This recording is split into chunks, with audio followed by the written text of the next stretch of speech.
so for f at x, if this is 1 over x, this can be written as minus 2 f at x minus 1 plus 2.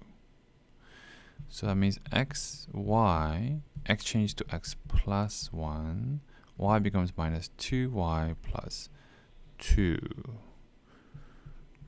So the origin where the asymptotes are, it becomes 1, 2. 1, 1 goes to 2, 0, and negative 1, negative 1 in the original f at x goes to 0, 4. Okay, so 1, 2 is the most important point.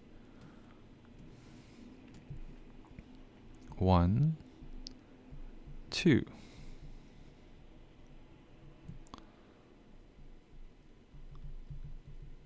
All right.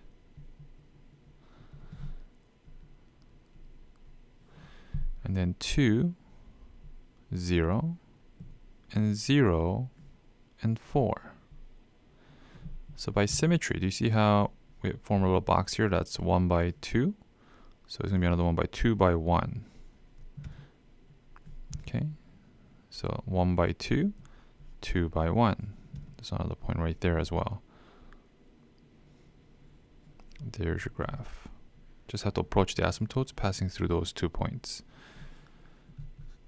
So domain is all real values, just cannot be 1. The vertical asymptote.